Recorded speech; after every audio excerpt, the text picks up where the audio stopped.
just going to use my mom as an example. I know she watches this podcast. Oh, nice. She's very I'm Dr. Allie's mom. It's me, Kevin. I gently pushed her to get a hearing test. If only she had a doctor in the family. I mean, right? Yeah. And Mom, correct me if I'm wrong, but... And she will. Oh, she will.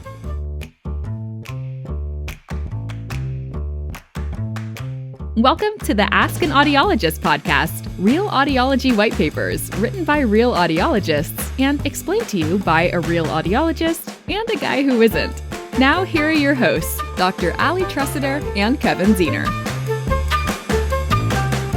Welcome back to another episode of Ask an Audiologist. I'm Kevin Ziener. I'm Dr. Allie Tressiter.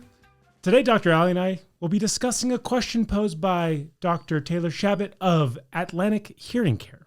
And the question is this: do you need a prescription for a hearing aid? Now, I actually thought I knew the answer to this prior to reading the article. And then I read the article and I found out that I was wrong. Now, I wasn't like wrong. You were just partially wrong. I was partially wrong, but I was still wrong. So your answer was yes? Yes. Or was it no? It was no. The answer was no. I mean, I had a 50-50 shot. The answer was definitely no. I said prescription for a hearing aid. Get out of here under no circumstances. But then I was like, but you still need like a doctor referral for that, right? Like a doctor needs to be able to like look at you and say, this is what you need for your level of hearing loss. So you need it. But then I was like, but then I was like, well, is somebody actually writing on a piece of paper? That's where I got lost in the sauce. So Dr. Allie, this question now, do you need a prescription for a hearing aid? For the very first time ever, the answer to that actually is no. You don't need a prescription to just go and get a hearing aid. Got it.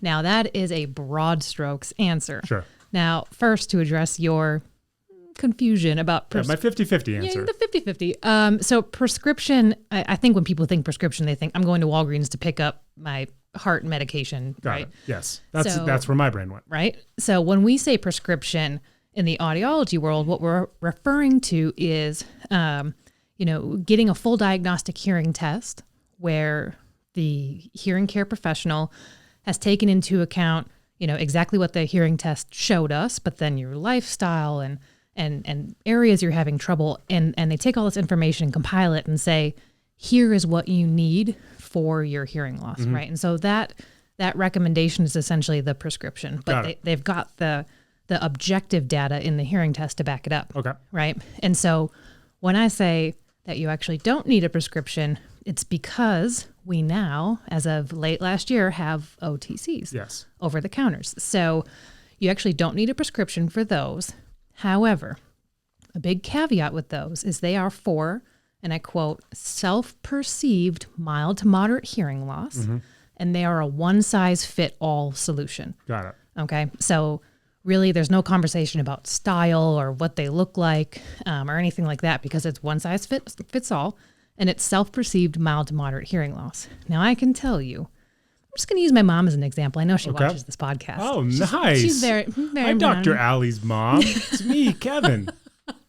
So my mom, who I love very much, yes, she would have probably described her hearing loss as mild to moderate. Okay. Now, I gently pushed her to get a hearing test. If only she had a doctor in the family. I mean, right? Yeah. But I pushed her to get a hearing test. Well, Mom, the first time you got a hearing test, you quit like halfway through because the booth was too small. So I mean, like, we bonded. I'm gonna sit this one out, Dr. Allie's mom. I'm just gonna let you two run this podcast right now. No, but really, so she went and got a hearing test, and her hearing loss is actually severe. It goes from mild in the low pitches, but it is severe in the high pitches. And I think, and Mom, correct me if I'm wrong, but she will. She will. She would have described it as just a small hearing loss. There are just some things that she misses. And so therein lies some of the danger of an OTC is, self-perceived. How do you know how to make an assessment about a hearing loss when, there's no baseline for you to really compare to? It's just what you are present day, right? And so there's that piece. Another piece is that OTCs, if you decide, hey, I'm just going to go buy one and see how it goes, you have to be very proficient with the smartphone.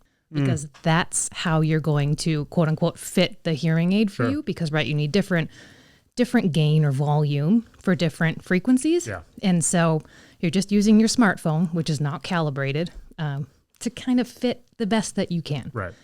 And then the last piece is if you're doing this on your own, it's very possible you're missing something medical. A lot of hearing losses are caused by something medical, and sometimes it's temporary. So it could be something as simple as wax in the ear, but it could be an ear infection, even if you don't have pain. It could be tympanosclerosis or kind of a hardening or scarring of the eardrum. It could be otosclerosis, which is kind of like a hardening or fusing of those bones in the middle ear. Okay. And all of those things are actually treatable, right? And so it's important to, at the very least, go and get your hearing tested, get that prescription. Yeah. What you do with it is up to you, but at least get the prescription so you know, what is the cause of this hearing loss? Is it something super benign, or is it something I should really see a physician about? So, I mean, you and I have talked about OTCs before on this podcast, and there's a conversation that happens, ubiquitously without this industry. The major difference is you can go buy an over-the-counter hearing aid, and you, with the best of intentions, you can fail miserably at it because there are so many unknown variables. Right. The best thing for anybody is to at least darken the door of an audiology professional, because not only can they just run a battery of hearing exams on you, they can peek in that ear and be like, my guy, you don't have any hearing loss. You just have a ton of earwax in there, right? And so now you're not throwing good money after bad if they just clean out your ear, or if they decide that in fact it's just an idea that you have bad hearing. You actually have really good hearing. Mm-hmm. And now if you feel like you need to go get something like an OTC that might be more cost prohibitive, that's on you, and you can then work it out. But you're essentially flying blind without without at least seeing an audiology professional first. Right. And something important to note is there are audiology services that are not covered by insurance. However, most insurances will cover a diagnostic hearing test. Okay. And so really, even if you're like, hey, OTCs are where I'm going, I'm set on that, again, darken the door, right, of the audiology practice. Just get that objective diagnostic piece of the puzzle, just to make sure that you're not doing any harm, right? Sure. So. Because the idea is, listen, we live in like kind of a DIY culture where we're all somewhat comfortable doing things within our own ability. Right. But like when it comes to literal medical things, stuff that is meant to help you, and we know that hearing loss can be directly related to dementia or Alzheimer's and cognitive decline and social isolation, like really big things. Right. The idea that you can just kind of Google it and run a self-test and then put things in your ears and then program it on your iPhone and think you're good to go is rather dangerous.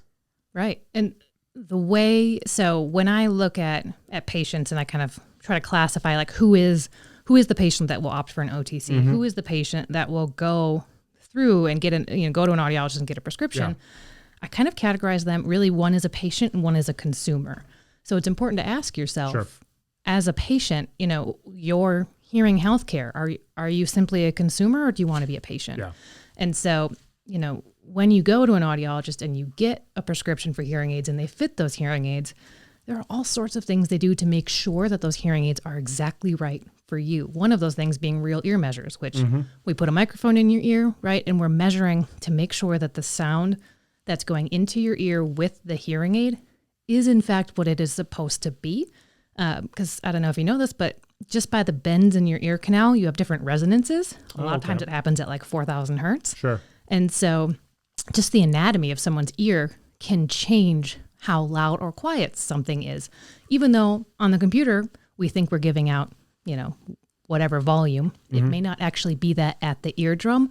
And so we do all of this testing to make sure it really matches the prescription, which is really important when it comes to understanding speech. I was also watching an earwax removal video the other day, and the ear canal was so small on this patient. I thought to myself, that's another reason you need a doctor, is because they need to be able to properly fit the physical hardware to what your body is providing them. So, I mean, you can have, big ear canals, small ear canals, medium ear canals. And if you're just going to, buy something over the counter, and have no earthly idea what your actual ear canal needs in that moment, Right. you're still going to get a bad result. Right. I mean, it all comes back to one size fits all. I mean, and Yeah. every single patient is Very true. different. So, Well, to learn more about your unique needs as it relates to your hearing loss, please visit askanaudiologist.com. And for Dr. Allie and Dr. Allie's mom, we appreciate everybody who listens Love to you, this. Mom. And we love that we had a little family therapy moment here Yes. too. yes. Dr. Allie, great as always. Thanks, Kev. We'll see you guys next week, especially Allie's mom. You can find more information at askanaudiologist.com, and you can follow us on all our social channels at Ask an Audiologist. The information provided on this podcast is for educational and entertainment purposes only and does not substitute for professional medical advice.